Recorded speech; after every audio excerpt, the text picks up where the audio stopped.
Hello friends, this is Shivani Chauhan. Welcome to easy path education. आज हम करेंगे आईटेफ फर्स्ट सेमेस्टर के लैंग्वेज 1 के यूनिट 4 को स्टार्ट।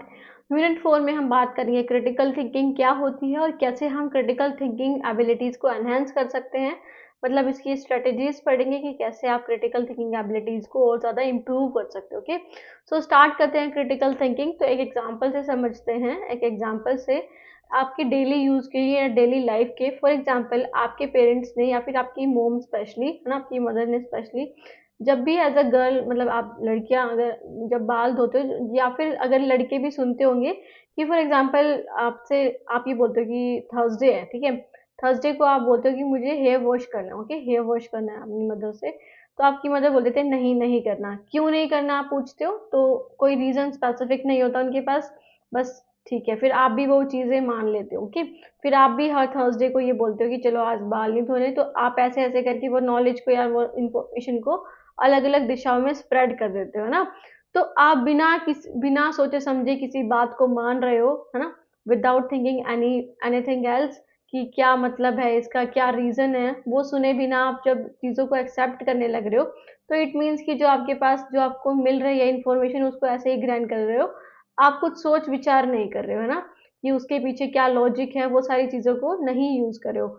बट अगर आप उस चीज़ को पूछते अपने पेरेंट्स से कि क्या रीज़न है, व्हाट्स द रीज़न बेसिक, है ना, व्हाट्स द रीज़न, या फिर आप फिर सर्च करते कहीं अलग अलग सोर्सेज से इस बारे में, है ना, सोर्सेज से सर्च करते या फिर कोई बुक्स पढ़ते इससे रिलेटेड कि ऐसा सच में कुछ होता है या फिर ऐसे ही ये मिथ है बस, कि सिर्फ कहावत है, बस ऐवी है कि लोगों ने ऐसे ही बना रखी है। ओके, तो ऐसे कुछ जब आप करते तो आप क्या कर रहे हो, अपनी क्रिटिकल थिंकिंग को एनहेंस कर रहे हो, मतलब आप क्रिटिकली थिंकिंग कर रहे हो, उस चीज़ के बारे में सोच रहे हो, है ना, गहन चिंतन कर रहे हो। So it is the ability to analyse information, information को एनालाइज करना, विश्लेषण करना, उसका इवेल्युएट करना, इवेल्युएट एविडेंस, मतलब जो एविडेंस है उससे रिलेटेड उसको पढ़ना, उसको समझना कि कितने वो उस बात के कितने सटीक पहुंच रहे हैं, है ना, एंड मेक रीजन जजमेंट, और एक ऐसी जजमेंट बनाना, एक ऐसा वाक्य बनाना या फिर ऐसी बात बनाना जो रीजन हो, मतलब जिसमें कुछ लॉजिक हो, है ना, लॉजिक हो। So it involve questioning assumptions, recognising biases and thinking logically. तो इसमें क्या होता है कि आप जो अजम्पशंस होती हैं, जो सोच विचार होते हैं लोगों के, जो मन की बातें होती हैं, उनको आप क्वेश्चन करते हो, उनसे पूछते हो कि अगर आप ऐसा बोल रहे हो, या फिर खुद की जो बातें होती हैं उनको क्वेश्चन करते हो कि अगर मैं ऐसा सोच रहा हूँ तो क्या रियलिटी में ऐसा होता होगा, है ना।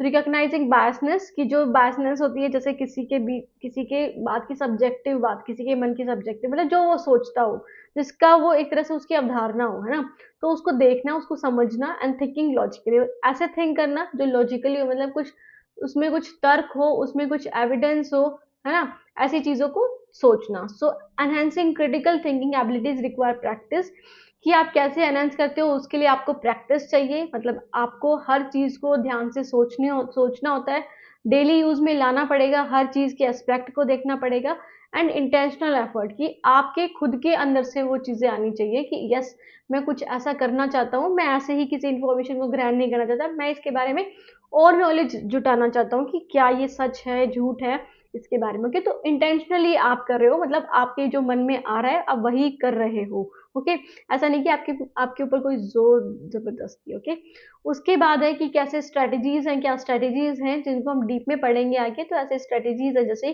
क्वेश्चन एवरीथिंग, कि आप सब चीज को क्वेश्चन करो जो भी आपसे कुछ बोला जाए, एनालिटिकल स्किल्स को डेवलप करना, स्ट्रेंथन लॉजिकल रीजनिंग, है ना, improve problem solving issues, enhancing decision making, read widely and think deeply, engage in thought provoking discussions, है ना, डिस्कशंस में एंगेज होना, क्रिटिकल थिंकिंग को अप्लाई करना अपनी डेली लाइफ में, प्रैक्टिस रिफ्लेक्शन, की खुद पे चिंतन करना, है ना, और यूज माइंडफुलनेस एंड पेशेंस, की ऐसी एक्टिविटीज को यूज करना जो आप उसके लिए अवेयर हो, है ना, जिसमें आप अवेयर हो उस चीज़ के लिए जो आपके आसपास चीज़ें हो रही हैं। ओके, तो स्टार्ट करते हैं। सबसे पहली एक्टिविटी से बात करें तो क्वेश्चन एवरीथिंग, की जो भी चीज़ें आपको कोई भी कुछ नॉलेज दे रहा है उससे क्वेश्चन पूछो कि अगर आप ऐसा बोल रहे हो तो क्यों बोल रहे हो। Okay, challenges assumption instead of accepting them at face value, कि उसको एक्सेप्ट नहीं करनी जैसी वो है, आप उसको चैलेंज करो। फॉर एग्जाम्पल, जो डिस्क्रिमिनेशन हो रहा है सोसाइटी में, है ना, डिस्क्रिमिनेशन हो रहा है अलग अलग फैक्टर्स के बेसिस पे,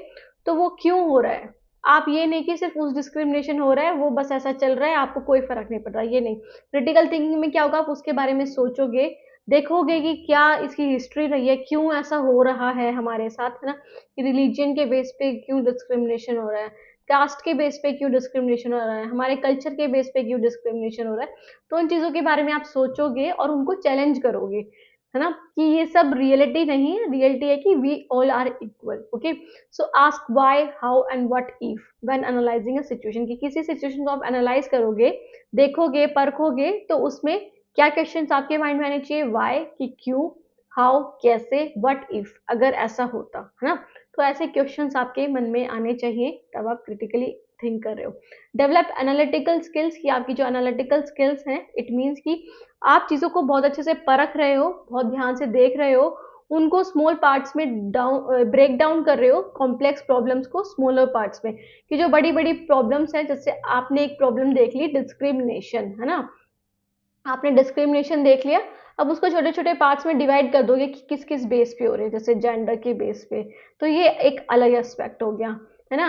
रिलीजियन के बेस पे डिस्क्रिमिनेशन हो रहा है, तो ये दूसरा अलग एस्पेक्ट हो गया, है ना। कास्ट के बेस पे हो रहा है, कल्चर के बेस पे हो रहा है, एथनिसिटी के बेस पे हो रहा है, कलर के बेस पे हो रहा है आपके, है ना।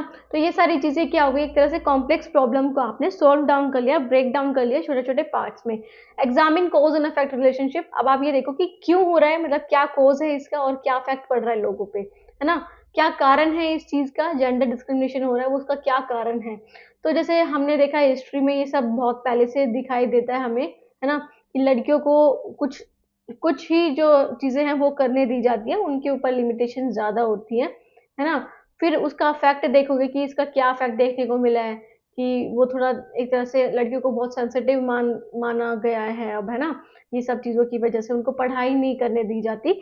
तो ये सारी चीज़ें आप एग्जामिन करोगे, इसके बारे में देखोगे। Okay, identify patterns and inconsistencies in arguments, कि आप पैटर्न को आइडेंटिफाई करोगे कि क्यों ये हो रहा है, देखोगे जेंडर डिस्क्रिमिनेशन बेस्ड है, रिलीजियन डिस्क्रिमिनेशन एक दूसरे से कैसे लिंक्ड है ना, ये तीनों एक दूसरे से कैसे लिंक्ड है। तो उन सब चीज़ों के बारे में देखोगे, पैटर्न आइडेंटिफाई करोगे कि क्या रीज़न हो सकता है, उसका पैटर्न देखोगे कि लड़कियों को ही क्यों कर रहे हैं, लड़कों को क्यों नहीं किसी चीज़ के लिए मना किया जाता ना। तो एक तरह से आप पैटर्न सर्च करोगे उस चीज़ के लिए, और जो इनकंसिस्टेंसीज आ रही हैं, जो आपको लग रहा है कि दिक्कतें हैं, तो वो आप क्या करोगे, आर्ग्यूमेंट की मदद से सॉल्व करोगे। ओके, उनको देखोगे कि क्या उन आर्ग्यूमेंट में क्या इनकंसिस्टेंसीज है। उसके बाद है स्ट्रेंथन लॉजिकल रीजनिंग, जो आपकी लॉजिकल रीजनिंग है, मतलब जो तर्क विचार हैं आपके, है ना, उसको इम्प्रूव करोगे या फिर उसको और भी ज़्यादा बढ़ाओगे, है ना। So differentiate between fact, opinion and belief. सबसे पहले तो आप क्या करोगे, just let me raise it, आप क्या करोगे, सबसे पहले आप क्या करोगे कि डिफरेंशिएट करोगे कि फैक्ट क्या होते हैं आपके, है ना, आपके फैक्ट क्या होते हैं, ओपिनियन क्या होते हैं, और बिलीफ क्या होते हैं। ओके, इनके बीच में पहले अंतर पता होना चाहिए। फैक्ट मतलब जो कुछ एविडेंस के बेस्ड पे आप जब बात बोल रहे हो, जो रियल है ना, जैसे डेफिनेशंस आप देखते हो किसी चीज की, तो वो क्या है, वो फैक्ट बेस्ड है, वो रिसर्च हुई है उसके ऊपर। ओपिनियन क्या है, वो सब्जेक्टिव होता है, मतलब आपके बेस्ड पे होता है, आपके एक्सपीरियंस के बेस पे। और बिलीफ मतलब जो चीज़ आप मानते हो, जो चीज़ आप मान के चलते हो कि ऐसा होता है। जैसे मैंने बात की थी ना कि थर्सडे को सर नहीं धोते, आपने अगर सुना होगा तो सैटरडे को सिर में तेल नहीं लगाते, है ना, ऑयलिंग नहीं करते हम, है ना। तो ये सारी चीज़ें क्या हैं, ये सारी चीज़ें बिलीफ हैं लोगों की, वो उन्होंने कुछ पता नहीं किस बात पे, तो वो भी एक तरह से सब्जेक्टिव है। तो आपको उन तीनों के बीच में डिफरेंस समझना पड़ेगा। Use deductive and inductive reasoning, आपको इंडक्टिव और डिडक्टिव रीजनिंग का यूज करना होगा। मतलब आप देखोगे कि डिडक्टिव क्या होता है, डिडक्टिव होता है जनरल टू स्पेसिफिक, है ना, एक जनरल चीज के से आप स्पेसिफिक चीज पे जाओगे, है ना, स्पेसिफिक चीज पे। जैसे कि आप बोलोगे ऑल एनिमल्स हैव 4 legs, ठीक है, ठीक है। और फिर बोलोगे कि काउ हैज 4 legs। तो आपने क्या कंक्लूड कर लिया इससे, कि काउ क्या है, काउ इज एन एनिमल। तो आपने क्या कर लिया, जनरल से, मतलब एक जो जनरल जो सबके लिए सही है ना, उससे आप स्पेसिफिक की तरफ चले गए, मतलब एक स्पेसिफिक पर्सन की तरफ चले गए कि काउ भी एक एनिमल है, कि सारे जो एनिमल होते हैं उनके पास 4 legs होती हैं, 4 legs होती हैं। काउ के पास भी 4 लेग है, तो it means cow is an animal, तो काउ भी एक एनिमल है। ओके, तो ऐसे आपने कंक्लूड कर लिया, तो जनरल टू स्पेसिफिक गए। बट अगर आपको क्या करना है, डिडक्टिव इंडक्टिव रीजनिंग है। इंडक्टिव रीजनिंग में क्या होता है, स्पेसिफिक से आप स्पेसिफिक टू जनरल की तरफ जाते हो। इसमें क्या होता है, इसमें फॉर एग्जाम्पल क्लास में टीचर आपको एडजेक्टिव्स के बारे में बताना चाहती है, तो पहले एडजेक्टिव्स के बारे में डेफिनेशन ना बता के आपसे पूछ लेगी कि आपको मैं कैसी लगती हूँ, मेरा टीचिंग स्टाइल कैसा है, एक वर्ड में बताना है आपको, है ना। आपके पेरेंट्स कैसे लगते हैं आपको, है ना। आपके पीयर ग्रुप है, आपके जो बेस्ट फ्रेंड है वो कैसे लगते हैं आपको। या फिर आपसे पूछ लेंगे कि इस पेन का क्या कलर है, किसी पेन का कलर पूछ लेंगे, है ना। या फिर आपसे कुछ भी, जैसे जो जिस सिटी में आप रहते हो वो कैसी दिखती है, तो ये सारे वर्ड्स को पूछ लेंगे। फिर उसके बाद इंट्रोड्यूस करेंगे कि ये जो वर्ड्स हैं, जो विशेषता बता रहे हैं आपको किसी चीज की, तो वो होते हैं एडजेक्टिव। तो एक तरह से आप स्पेसिफिक से जनरल की तरफ जा रहे हो, तो बच्चों को मतलब उन चीजों के बारे में सिखाना। अगर बच्चे ये एक तरह से रीजनिंग करके चीजें सीखेंगे, तो वो बहुत अच्छे से समझ पाएंगे, है ना, कि क्या एक तरह से फैक्ट है, क्या बिलीफ है ना। तो जो जरूरी है वो चीजें वो सीख पाएंगे, उनकी क्रिटिकल थिंकिंग एनहेंस होगी। उसके बाद है रिकॉग्नाइज लॉजिकल फॉलिसीज। तो जो लॉजिकल फॉलिसीज होती है, इट मीन्स की फॉलिसीज क्या होती है, जब आपको किसी कोई स्टेटमेंट है, आपको उसमें कोई गलती दिखती नहीं है, बट अगर आप उसको डीपली पढ़ोगे, देखोगे, तो उसमें कोई ना कोई गलती होती है। जैसे स्ट्रोमैन फॉलिसी हो गई, फोल्स डायलामा हो गया, या फिर ओमिनियम हो गया, एडोमिनियम, है ना, एडोमिनियम हो गया। तो स्ट्रोमैन और ये क्या होती है पॉलिसीज की, जब आप एक तरह से क्या कर देते हो, एक गलत स्टेटमेंट निकाल देते हो, या फिर एक गलत कंक्लूजन निकाल देते हो आपकी स्टेटमेंट के बेस्ड पे, है ना, आपके स्टेटमेंट के बेस पे। जैसे कि कोई एनवायरमेंटल स्पेशलिस्ट बोल रहा है आपसे, एनवायरमेंटल स्पेशलिस्ट बोल रहा है कि एनवायरमेंट, अगर हम पेड़ काटेंगे तो इससे एनवायरमेंट क्या होगा, खराब हो जाएगा। तो लोग उससे क्या कंक्लूड कर रहे हैं कि ये तो चाहता ही नहीं कि इनोवेशन हो, है ना, ये तो चाहता ही नहीं कि इनोवेशन हो। तो एक तरह से क्या उसके कहने का ये मतलब था, नहीं, नहीं था ना। तो एक तरह से क्या कर लिया उन्होंने, उसको अलग तरीके से इंटरप्रेट कर लिया, जो कि बिल्कुल गलत है। पेड़ पेड़ ना काटना और इनोवेशन होना, उससे क्या लिंक्ड है, लिंक्ड नहीं है, बल्कि आप इनोवेशन भी कर सकते हो, साथ में पेड़ भी लगा सकते हो, है ना। तो ये सारी चीजें, ये क्या हो गई, एक तरह से लॉजिकल फॉलिसी हो गई। या फिर आप किसी को बोल देते हो, किसी के पर्सनल करेक्टर पे चले जाते हो, है ना। जब आपको ये लगता है कि आप फंस रहे हो अब, तो आप पर्सनली किसी पे अटैक कर देते हो, है ना, कि ये क्या बताएगा मुझे एनवायरनमेंट के बारे में, ये खुद थोड़ी एनवायरमेंटल स्पेशलिस्ट है जो ये बता रहा है। तो जरूरी नहीं कि एनवायरमेंटल स्पेशलिस्ट ही होना जरूरी है। अगर आपको जैसे सिर के दर्द की कोई दवाई बता दे, तो आप ये कंक्लूड करते हो कि ये क्या सिर के दर्द की दवाई, कोई डॉक्टर थोड़ी है, तो डॉक्टर जरूरी थोड़ी कि आपके सिर के दर्द की दवाई बता सकते हो, तो कोई भी बता सकता है, सब आम इंसान भी बता सकता है उसको, तो है ना। तो ये एक तरह से क्या होगी, पॉलिसीज हो गई। तो इनको देखना कि क्या लॉजिकल पॉलिसीज हैं किसी चीज में। जैसे सिर ना धोने वाला एग्जाम्पल बेस्ट है ना, सिर ना धोने वाला क्या मतलब, आपको क्या लगता है इसमें क्या रीजनिंग है, मुझे कमेंट करके जरूर बताना। मुझे तो आज तक कोई रीजनिंग दिखी नहीं इसके ऊपर कि we don't we don't have to wash hair on Thursday. ठीक है, इसका रीजनिंग बताना, कोई एक जैसा जो एविडेंस बेस्ड हो। ओके, तो ये बताना जरूर। ओके, तो मुझे तो लगा नहीं, आप देखोगे तो आप अगर क्रिटिकल थिंकिंग में एनहेंस करोगे खुद को, तो आपको पता लगना चाहिए। बाकी देखते हैं किसको पता होगा। सो आगे बात करते हैं कैसे कर सकते हैं, और इम्प्रूव प्रॉब्लम सॉल्विंग स्किल्स। क्या आप अपनी प्रॉब्लम सॉल्विंग स्किल्स को इम्प्रूव करो, मतलब कोई बात है उसको जल्दी से सॉल्व करने की कोशिश करो, है ना।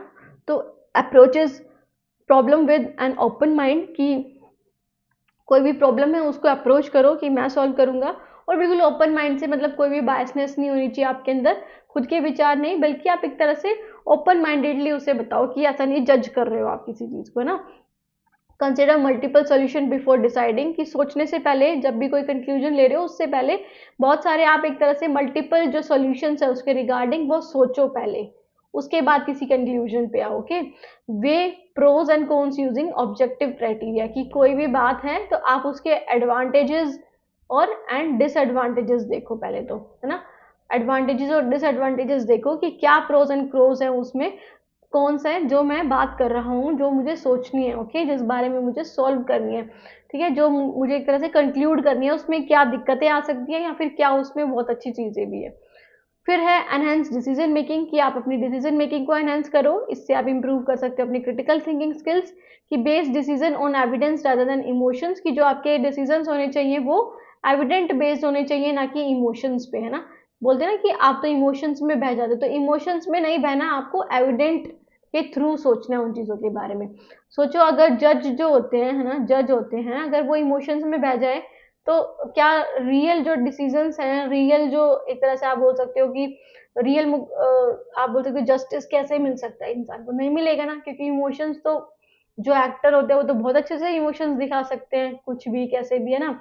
सो इमोशंस पे नहीं बहना, आपको एविडेंस के बेस पे डिसीजन लेने। Avoid cognitive biases, confirmation bias and anchoring bias, कि आपको क्या नहीं करना, आपको बायसनेस नहीं करनी, मतलब किसी भी एक इंसान के खुद की जजमेंट के बेस पे डिसीजन नहीं लेने। कि एक तो ये हो गया कि किसी ने कुछ कह दिया, है ना, आपको कोई इंफॉर्मेशन मिली, आपने वो बाकी आगे बिना कुछ करे, बिना कुछ डिसाइड करे, बिना कुछ उसके सोचे समझे वो आगे कर दी, आगे ट्रांसफर कर दी।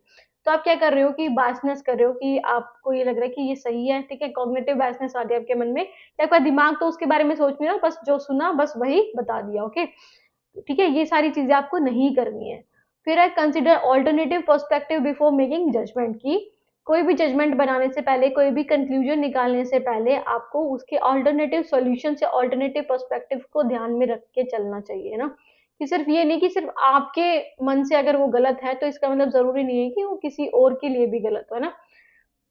फॉर एग्जाम्पल कि आप कहीं विजिट करने जाते हो, है ना, विजिट करने जाते हो और आपको कोई टैक्सी ड्राइवर बिल्कुल रूड बिहेवियर का मिल गया, ठीक है, रूड बिहेवियर का मिल गया, तो आपने ये कंक्लूड कर लिया कि यहाँ पे तो सारे ही ड्राइवर जो हैं, जैसे दिल्ली में, यहाँ पे तो सारे ड्राइवर जो है वो रूड बिहेवियर के हैं। तो ऐसा नहीं करना, आपको पहले सोचना है, अल्टरनेटिव पर्सपेक्टिव्स देखने हैं कि क्या सच में सारे ऐसे, तो आप कुछ कुछ को टेस्ट कर सकते हो इसके लिए, फिर अपनी जो स्टेटमेंट है वो एक तरह से प्रेजेंट कर सकते हो आगे, ओके।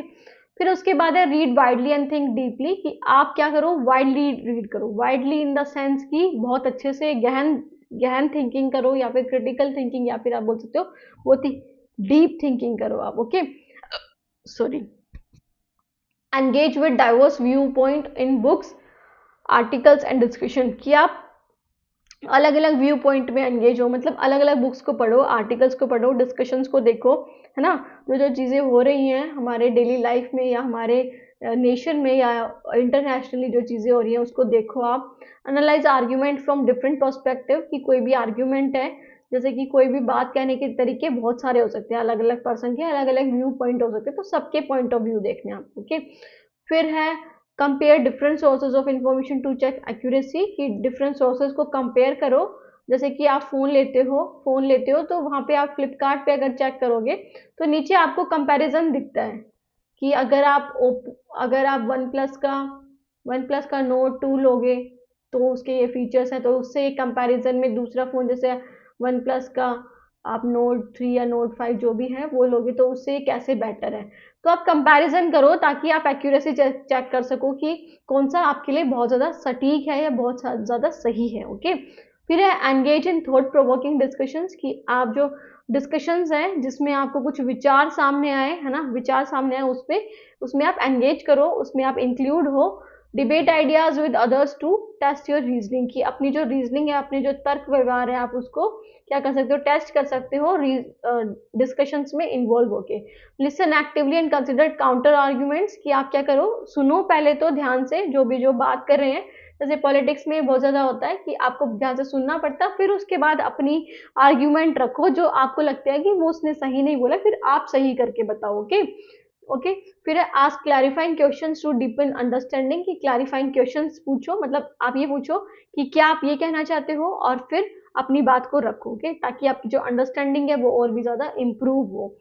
फिर है apply critical thinking to daily life, जो ये क्रिटिकल थिंकिंग है, आप जब सोच रहे हो इतनी सारी चीज़ें, इसको अपनी डेली लाइफ में मतलब छोटी से छोटी चीज़ पे इसको उतारो या फिर अप्लाई करो।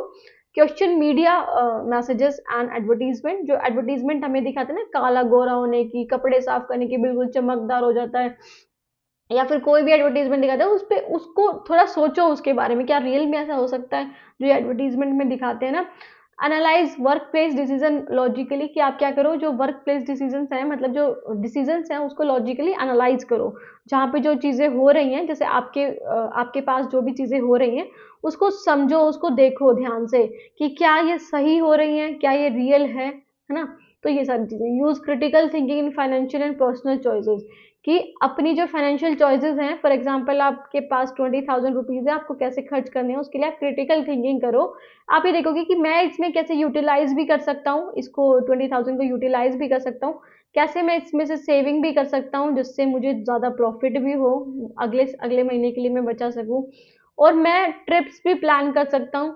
तो एक तरह से आप क्या करोगे, उसको ध्यान से देखोगे, क्रिटिकली एनालाइज करोगे, फिर उसमें से कुछ आप सेविंग भी निकाल सकते हो। ओके, तो ये सारी चीज़ें अपनी पर्सनल चॉइसेस में और फाइनेंशियल चॉइसेस में आप क्रिटिकल थिंकिंग को यूज करो। After that is the ninth one is a practice reflection, ये खुद पे ही चिंतन करो आप, है ना। खुद पे ही चिंतन करो, अपने विचारों पे, अपनी थिंकिंग पे।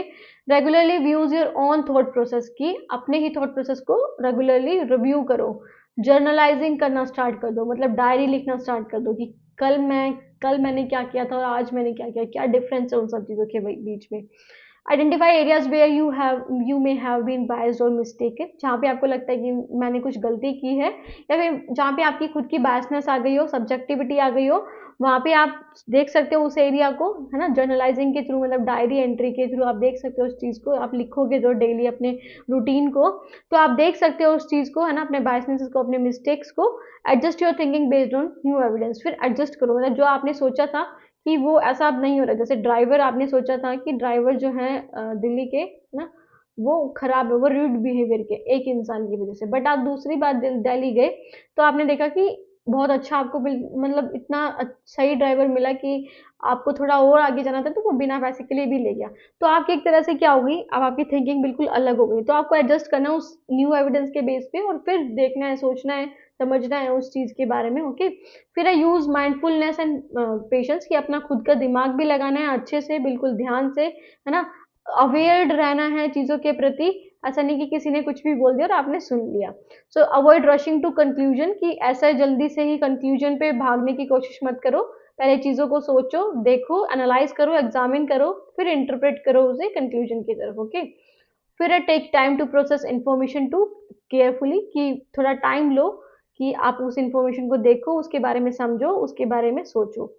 B aware of emotion that might cloud judgement, कि इमोशन से अवेयर रहो सबसे पहले तो, कि इमोशंस में मत बहो किसी के, है ना। खुद के दिमाग लगाओ, इमोशंस तो कुछ भी हो सकते हैं ना।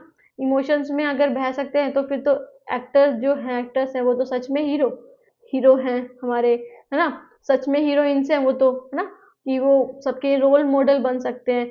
तो इमोशंस पे ना बहो आप, उनकी एक तरह से आप बोल सकते हो उनकी ऑब्जेक्टिविटी को जज करो, कि वो रियल में कैसे हैं, है ना, रियल में कैसे हैं, उस चीज़ को जज करो आप।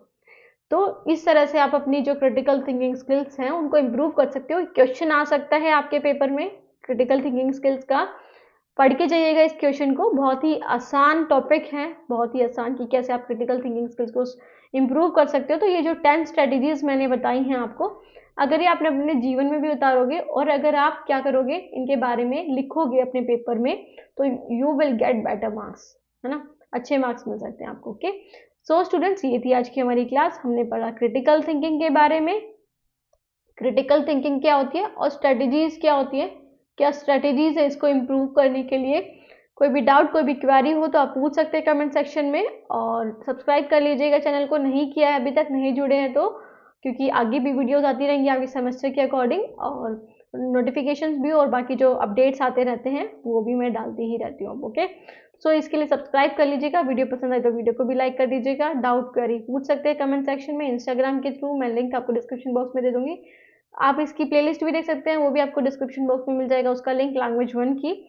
Thank you so much student for watching the video. Okay, bye, take care.